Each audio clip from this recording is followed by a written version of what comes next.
Welcome, curious minds, to another deep dive. Great to be here. Today we're journeying to the eastern fringes of Europe, to a nation whose very name, well, it vanished from maps for centuries because of relentless conquests and shifting powers. That's right, Estonia. Imagine a land with this stunning coastline, nearly 1,500 islands.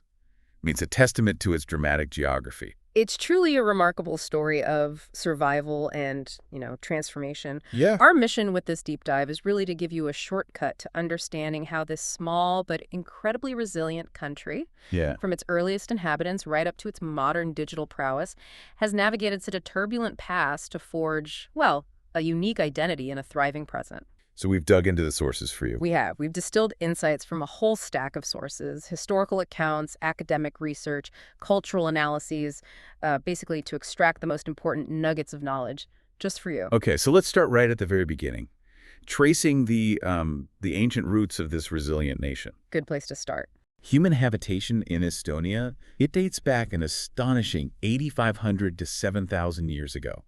That's right after the continental ice sheets retreated. Yeah, we're talking about a landscape that was just kind of emerging from the Ice Age. And the archaeological finds are pretty incredible, like a 1.2 million-year-old deer bone. Wow. And 40,000-year-old tools found near Kikla. It suggests a history far, far deeper than you might initially think. And what's striking here is how the land itself really shaped its first peoples, isn't it? Absolutely. The ancestors of contemporary Estonians are believed to be the Finno-Ugric peoples, a distinct linguistic group. They arrived around 10,000 years ago, migrating, it's thought, from the Ural Mountains. So hunter-gatherers initially. Initially, yes, hunter-gatherers. But then, between about 2300 and 1500 BC, new waves of settlers came in. They introduced agriculture, cattle breeding, Okay. and this fundamentally transformed their way of life and, of course, the landscape itself. That's when we start seeing the formation of early tribal structures. And these early Estonians, they weren't just, picking any old spot. They settled in quite strategic locations. That's right. We see evidence of settlements near springs, probably their oldest water source. Makes sense. And later, along river mouths like the Navar and Pedja rivers and near lakes. And it's wild to think that this entire territory was almost entirely covered by forests until, what, the 13th century? As late as that, yes, almost entirely forest. So as populations grew and I guess resources became more sought after. Exactly. So did the need for, well, organization and defense. By 400 BC, early Estonians had formed tribal unions and even joined larger Baltic tribal confederations. Right. This increasing population and the resulting land disputes from about 850 BC onward, that led directly to the rise of fortified settlements. Ah, okay. Like castles. Sort of early versions. The earliest stone fortifications, like the Temnikova mountain fortress, they date back to the early Iron Age. And later, between the 12th and 14th centuries, migrating Baltic tribes even colonized islands like Saaremaa and Hiiumaa. And you can see the cultural exchange because their burial customs often mirrored those of neighboring tribes. Now, this early, relatively isolated existence was about to be, well, dramatically upended in the 13th century. Yes.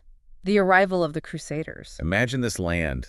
The sources describe it at the time as barren steppes or impassable marshes, Yeah. where the people were, quote, not yet considered to be one of the known nations of the world. It paints such a stark picture, doesn't it? A land on the precipice of massive change. In 1159, the Pope called for crusades, and thousands of crusaders boarded ships heading east. And then 1219, this description of their arrival. It's incredible. It really is vivid. Picture this Viking prince, Ozira, on a sleigh-like boat platform, listening to a Livian chief. Then down the bay sails a fleet of longboats. Some are described as swan boats with golden swans attached to their sterns. Wow. There were even scythed carts on wheels, peopled with women painted as beasts, and cages holding live swordfish and grayling for greater shows. It just highlights the sheer spectacle, the power they brought. And the imagery just keeps building on this sense of, like, alien arrival and impending conflict. A blood-red sail lifts off a large ship, and a basket boat filled with women floats nearby, commanded by someone yelling, "Foolish harvesters, fish arrows drawn off the heads, drawing the beasts to come." It's like something out of a movie, a truly cinematic depiction of a dramatic encounter that would just forever alter Estonia's trajectory. Absolutely. And this marked the beginning of Danish rule. How long did that last? From 1219 to 1346, Valdemar II, the Danish king, conquered Lindenese, that's modern-day Tallinn, and he founded St. Mary's Cathedral there. But the Estonian tribes didn't just accept this, did they? Not at all. They were not passive. They revolted against their new Danish lords, leading to battles like the one fought on the ice in 1220. Right. This constant tug of war for control, it's not just a list of rulers. It really underscores that deep-seated resilience that would become, a defining characteristic of the Estonian people. A national identity forged under relentless pressure. So despite that initial Danish control, the dynamic shifted pretty significantly in 1346. It did. Denmark ceded its Estonian possessions to the German order. The Teutonic Knights. Yes, that order. And this transfer even led to internal disputes among the Crusaders themselves. What's particularly tragic, though, is that during this period, the southern Estonian tribes almost completely lost their language. That's a stark consequence of foreign domination. It really is. And meanwhile, starting from the late 12th century, you have the Hanseatic League, this powerful medieval trade confederation beginning to exert its influence. Right, the Trade League. Yeah, Lubeck especially demonstrated immense commercial, political, and even military sway.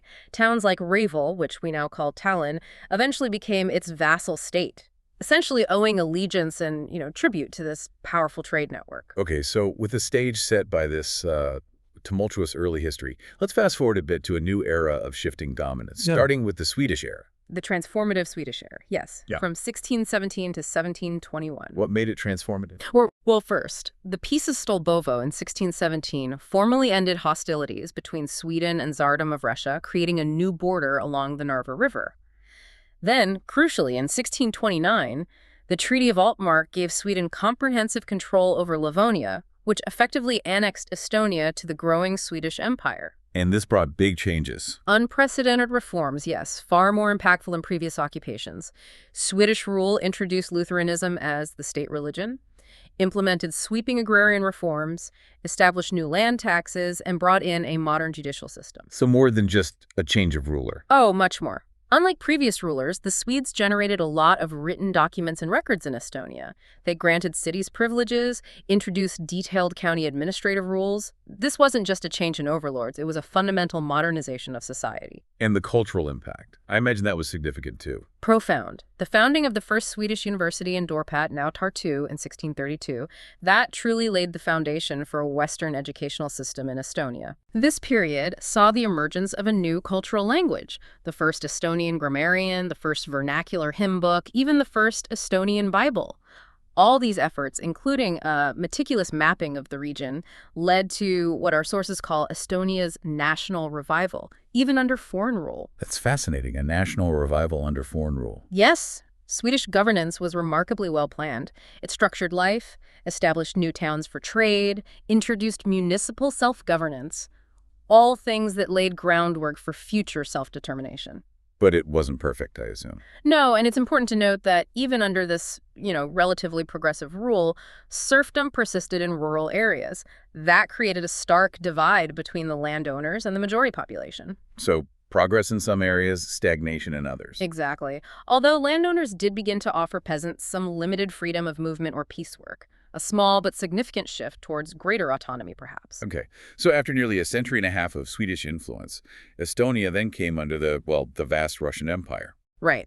From 1721 to 1918, the Great Northern War led to Estonia and Livonia being ceded to Russia in 1721. And this immediately made Estonia Russia's sort of western gate to Europe. Another major shift. What did Russian rule look like? Well, it marked another significant shift in power as Russia really sought to centralize its control. They aimed to weaken the local German nobility, who had held considerable influence for a long time, and strengthen their own grip. They stripped the nobility of legislative rights and replaced local government with Russian officials, mostly imported from other Russian provinces. The Estonian peasants. The majority of the population remained peasants, still effectively in a state of serfdom under this new regime. But change was coming for the peasantry, wasn't it, in the 19th century? Yes. By the middle of the 19th century, the Emancipation of the Peasantry Act was passed. The aim was to give peasants freedom of movement and a more rational basis for the agrarian economy. Sounds like a huge step. But what was the reality on the ground? Was it really emancipation? Well, what's fascinating here and quite telling is that even after this emancipation, Estonia remained very much a class society right up until the late 19th century. How so? Most of the land was still owned by the nobility. The majority of the population were just renting land from them. Our sources describe this agrarian structure as, and I quote, extremely alien to the European modern bourgeois urban paradigm. So the legal chains were broken, but the economic and social hierarchy Remained deeply entrenched, exactly. It shaped Estonia's unique path compared to other European nations and, really set the stage for future societal challenges, particularly around land ownership. This unique societal structure, though, combined with, you mentioned, Russian subsidies and the opening of public schools teaching in native languages, that fueled something important, right? It did. It fueled the Estonian national awakening in the mid-19th century. We see the emergence of Estonian journalism, things like the village newspaper and the Tallinn newspaper, fostering a sense of shared identity. And cultural events. Yes, like what was called the First National Night in 1864, a cultural gathering that marked a really pivotal moment. And key figures started to emerge. Absolutely. Key figures emerged from this cultural blossoming. People like the poet Carl Robert Jacobson and the prose writer Friedrich Reinhold Kreutzwald, who's credited with the first Estonian epos, the Kalevipoeg. The national epic. The national epic, yes. And this cultural awakening soon spilled over into political stirrings.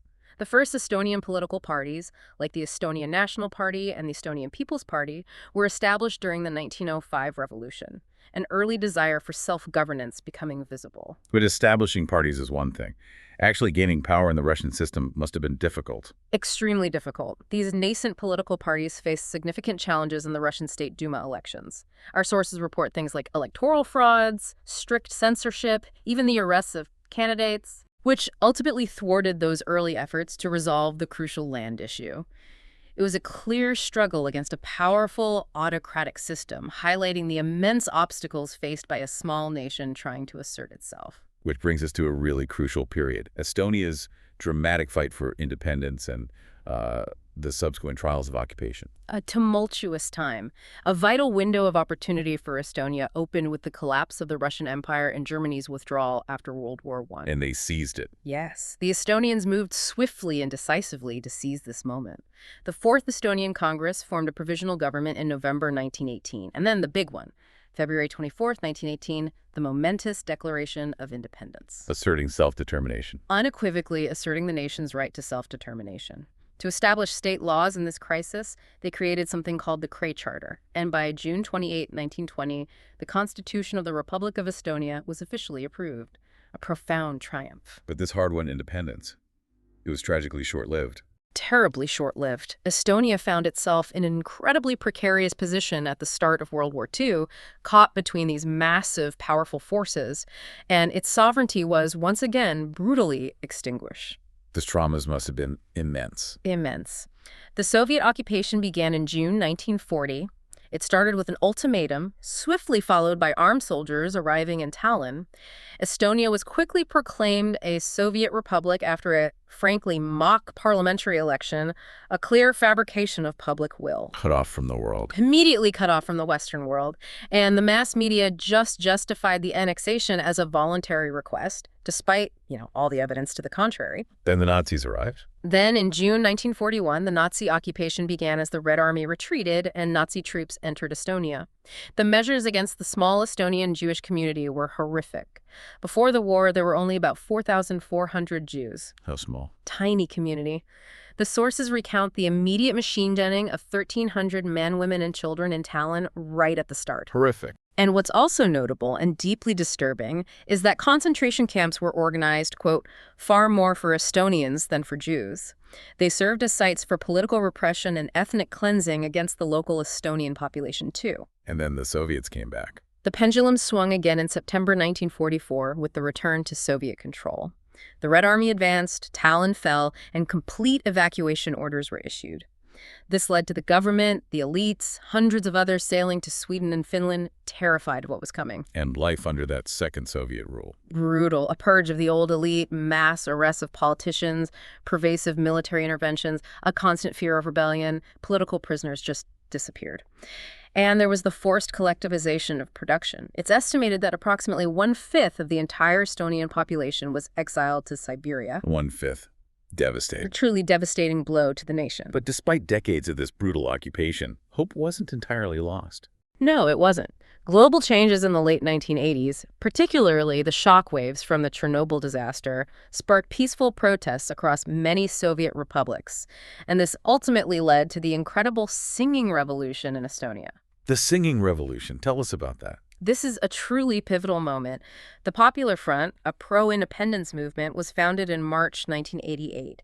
They organized mass rallies and, crucially, the first song festival since before the war. Song festivals. Yes, these song festivals became immensely symbolic. You had thousands upon thousands of Estonians voicing their wish for independence through the sheer power of communal song, even if, as our sources note, there wasn't a single upbeat one among them. Wow. Just the act of singing together. It was incredibly powerful. The 2020 festival, for instance, saw thousands singing My Heart is a Fortress, which is just a powerful testament to this legacy of peaceful resistance and the enduring strength of cultural identity. And this peaceful movement, it actually worked. It did. It ultimately led to the restoration of independence. The Estonian SSR Supreme Council proclaimed independence in 1992, and the first free parliament was elected. It was a remarkable demonstration of how a nation could reclaim its destiny through non-violent means. So independence restored. What about getting the world to recognize it? Well, the international recognition process that followed was fascinating. It began quite subtly, actually, in the summer of 1989 with the first telegrams coming in from France and Iceland. Okay. But what's quite extraordinary is that in just 10 days, nearly 40 countries recognized the Estonian Republic. This happened right after the USSR clarified its position following a failed attempt by hardliners to dismiss the Estonian government in August 1991. 40 countries in 10 days. That's fast. Incredibly fast. It was a swift and decisive moment on the world stage. It showcased some bold acts of statesmanship and really a global embrace of Estonia's renewed sovereignty. Which brings us finally to modern Estonia, a nation forged through centuries of struggle. Absolutely. After the collapse of the Soviet Union, attaining state independence required not just those specific political decisions, but also a complete transformation of its economic foundation. Right, the economy had to shift drastically. Indeed. After 1991, the Estonian economy underwent a dramatic transformation, converting to a Western capitalist system. This involved rapid privatization, establishing its own currency, its own central banks. Was it a smooth transition? Not entirely. Our sources acknowledge a high price was paid. Things like collapsed industrial and agricultural sectors, massive unemployment. But they also emphasize how these thorough and rapid reforms created an environment for economic growth. Yeah. It was painful, definitely, but ultimately seen as a successful transition. And today, how's Estonia doing? Well, today, Estonia stands as one of the most prosperous areas in the region. It has a high rate of citizens holding management and operation rights in companies. Politically, it's a stable democratic republic, firmly based on universal suffrage and its 1920 constitution. Though not without challenges, I imagine. Of course. While it's seen periods of relative prosperity, it has also had to navigate economic downturns like the 2008 global crisis and internal political struggles, to maintain trust and stability. And culturally, how does this long history feed into its identity now? Culturally, Estonia's history is just deeply intertwined with its literary heritage. It evolved, as we mentioned, from a primarily oral culture to a written one starting way back in the 16th century. And by the 19th century, literature became absolutely central to nation building, a way to define and preserve a unique identity. Which raises a really important question. How does a nation grapple with such a traumatic past? All those occupations, the losses. It's a really complex issue, and our sources highlight some of the ways Estonia is addressing it. For instance, post-independence public debate on the Holocaust has also been used, interestingly, as a lens to address the Soviet occupation. It highlights the intricate and often contested nature of national memory and victimhood. Different historical traumas can be brought into dialogue, sometimes controversially, shaping how the nation understands itself and its suffering. Okay, let's look at contemporary issues. Security must be a major concern. Security concerns loom very large for Estonia, especially being a relatively small nation of just over 1 million people bordering Russia. One significant challenge mentioned in the sources is its large, stateless ethnic Russian population, approximately 300,000 people. Descendants from the Soviet era. Exactly, descendants of Soviet-era workers.